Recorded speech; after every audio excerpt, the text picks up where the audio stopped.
Due to the King Koopa virus, we are reviewing some old pieces, and this one's really unique because Deadpool actually had a sex change.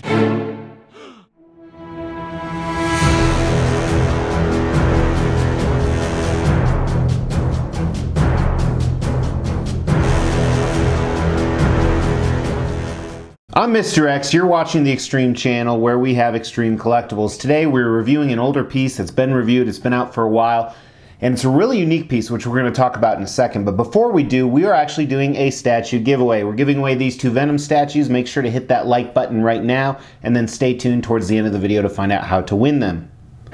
I said two things in the intro. First thing I said is because of the carotid artery virus, we are reviewing older pieces. This piece is a couple years old. I've had it for a while. But since things are delayed from China and other manufacturing facilities, I feel like I'm doing this. Because things are delayed, we are actually reviewing some older pieces that I never have. That's number one. Number two, I do apologize. Obviously, this is not, Deadpool that's had a sex change. That's not politically correct. We need to say Deadpool had a gender reassignment surgery. Hope you feel better. But we're taking a look at this Sideshow Collectibles, that's who made it and manufactured it, Lady Deadpool Premium format. Premium format means it's 1/4 scale. The real version of her would be 4 times bigger in life, but she doesn't exist. She's not real like Deadpool is. She's from an alternate universe, and it is essentially the female equivalent of Deadpool. I don't know anything about her. I've never read a comic with her in it. I ended up getting her because I got her for a pretty good deal, and she pairs really well with some of the other Deadpool pieces I have. So there is a counterpart to this piece. It's called the Deadpool Heat Seeker. He's fighting a missile in a very dynamic stance, which we're going to review in a few days. And not only when I review that, I will show you what the setup looks like with these. So make sure to tune in for that.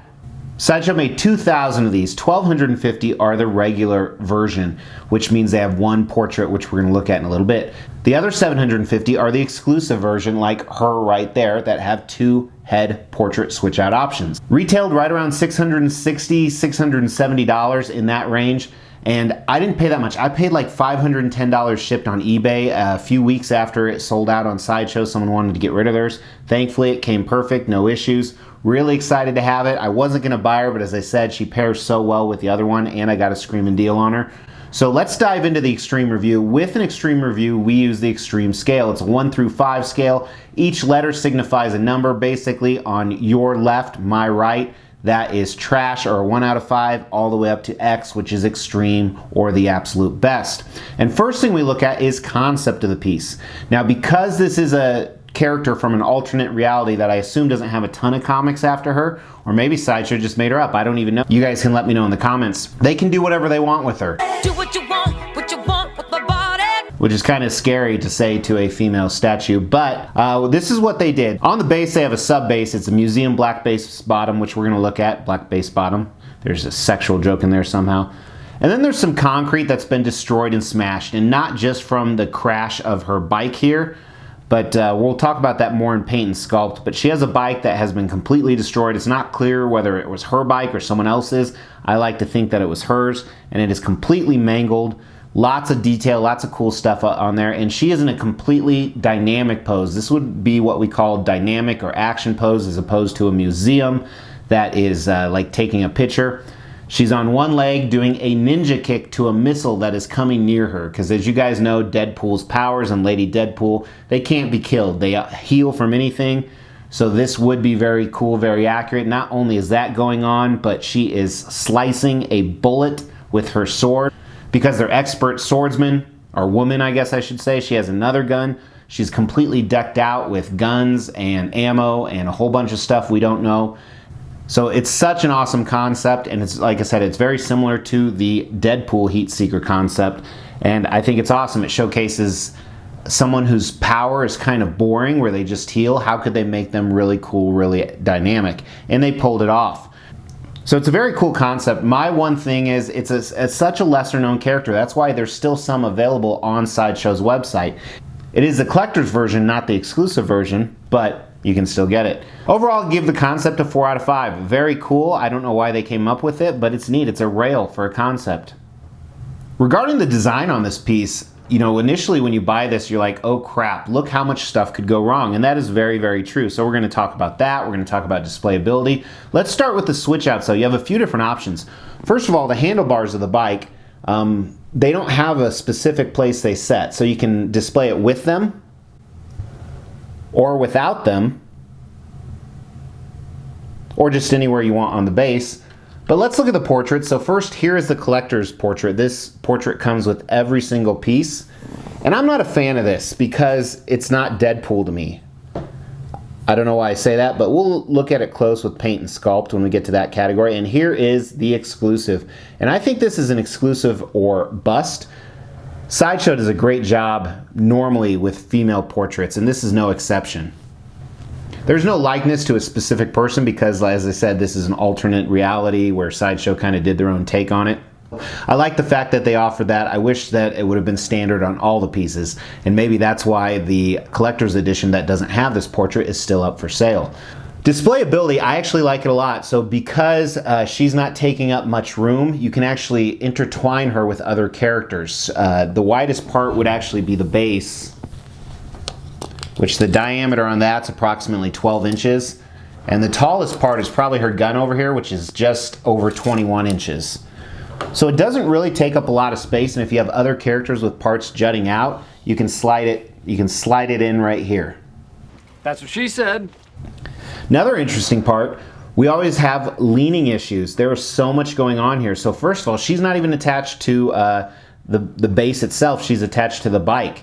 And then attached to that is the missile is attached to her, and the fire from the missile is attached to that. So there's so many different aspects going on.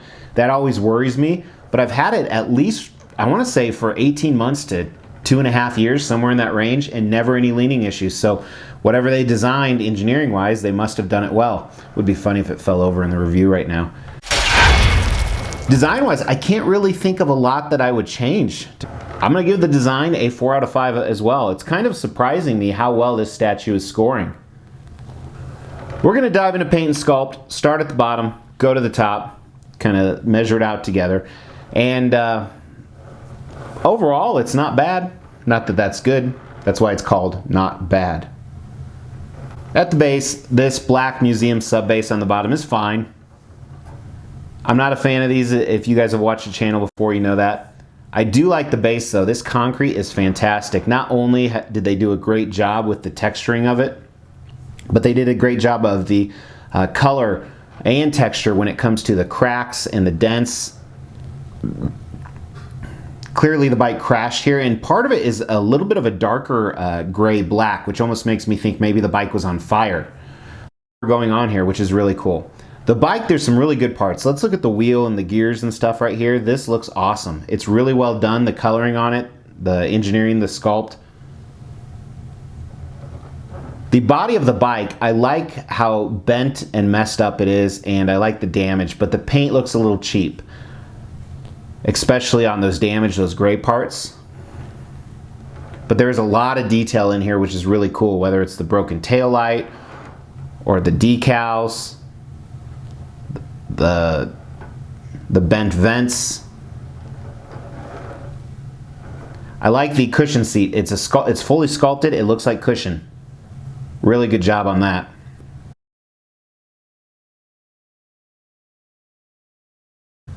We'll look at her boots here. Awesome sculpt in these. You got a ton of stuff going on. So you have the natural folds and creases, this huge tread on the bottom, and then you have these army style straps and laces and boots wrapped up. Boots look really good. Then checking out her legs, very muscular, very fit. A little bit more muscular than you typically see in a female, which I think is very good for the character. There is no creases or folds in the costume because it's so tight on her, but you can still see the anatomy through it. There's some stitching on the side. I guess there's 1 or 2 tiny folds, but not much. The sculpt on this is really good. And as you get up towards her camel toe area, it's not like mine, but in here you see some straps that are holding on some pistols that look great. A lot of detail in here. And I didn't really talk about the coloring on the costume, but we'll talk about that a little bit more towards the torso, but it's very well done. Take a look at her utility belt. You have the classic Deadpool symbol on the belt, just like Deadpool would have. And these pouches, they did a really nice job on the sculpt. There's some stitching on them, some good texture. It's this off camo green type color. And her belt is sculpted in, but it looks like mixed media, all these straps. Check out her rack, and here you see a little bit more folds, and here we can talk about the coloring. You can actually see her nips in this, which I appreciate because I think you'd find that with the character. The color is a typical Deadpool color. It looks a little bit different than the Heat Seeker, but it's this off red with a lot of black mixed in there. A lot of good shading. And if you look at the back of her, here's an ass shot for you guys. But looking at the back, you can see on the side she's got this padded texturing, which is really well done. Very, very cool. And then on the back, more straps, all sculpted. I just dropped the sword, or the sheath, which is the next thing we were going to talk about anyway. The sheath right here. A lot of stuff going on. Check out her arms. You see a mix between that black padding where it runs into the standard costume. Very good job on the anatomy. As I said, she's very buff, very fit. Check out around her arms. She has these gloves with straps, padded gloves. Marksman work gloves, really cool. Here's a close-up of her auto, of her gun. They could have used a little bit more coloring to vary in the black in it. I know it's typically always black, but it would have helped a little. Here's a picture of the hilt of her sword on her other hand. And then where she's chopping the bullet in half is awesome. It's really, I couldn't really get a good camera picture of it, but the bullet truly is split in half. Such a cool frozen in time scene. And you see that with the rocket as well. So the coloring on it is your standard army green and yellow. And it's actually buckled in half where she's kicked it, which isn't realistic, but this is a comic. The fire effect is cool. It's not the best I've ever seen, but I like how it's semi-translucent and you see different colors of yellow, white, and orange, and it flows in the right direction. Let's look at her standard portrait. So this is the one with the mask on. First, the hair. Hair looks good, not great. They could have individualized some strands more. It's this blonde with black shading in it. Mine has some QC issues if you look up close. The mask is great, very tight. A few folds in it, but you can still distinguish all the facial features from the ears to the mouth to the nose. Whited out eyes. Zero expression, which is why I think zero expression, which is why I think I don't like it. Kind of boring. And I know it's hard to show expression under a mask, but I still don't like it. And then the portrait of the exclusive version. Hair's done much better on this. Same features, but seems like it's a little bit shorter. I like how it folds over I like how the strands fold over each other. They actually fold over her eye a little bit. Here, very boring expression as well, so they could have done some liberties and taken, like maybe a kick-ass expression or something like that. The skin texture, the skin coloring is good mix of colors in there, good blend. Her lips, the paint is a little sloppy around it, to be honest with you. I like how the eyebrows are not only sculpted in, but they're painted. She does have the little crooked eye syndrome that Sideshow is so guilty of, unfortunately. Thankfully, one of the eyes is almost covered, but good facial features. But definitely could have done better with the expression, some of the paint. So the negatives on the paint were particularly in the portrait, which is really important, and then some of the things on the base, which I think downgrades this to a 3 out of 5 or a very nice paint. But I think the Sculpt's up there. I think the Sculpt would actually be a 4 out of 5. Some really cool detail in this. So you can tell they spent a lot of time going over those tiny details. Since this piece is still available, we'll talk about value. So it's $650 or the retail price for a premium format. It is dynamic, you have a lot going on, but that's overpriced for a premium format. And because the ES is $2,000 of a character that is a lot lesser known, that hurts it as well. So I think the value on this piece actually is ugly. It's a 2 out of 5. I would not pay retail for this price. I would not recommend anyone who does, even though a lot of people obviously have. Overall value, I think this statue is right in the middle as a very nice. I think it's cool. There's some awesome redeeming features about it.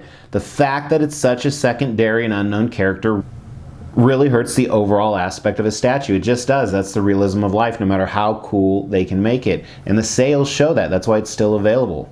So if you want to know how to win that Venom statue, make sure first you have liked this video and then you have subscribed to the channel and hit that bell notification, because when we hit 10,000 subs in the next month or two, we're going to give those away. There's also going to be other giveaways before and after that. Also, stay tuned for some close-up video of this chick. So really appreciate it, guys. Let me know your thoughts. Make sure to stay tuned. In a few days, we will review her counterpart. Take care.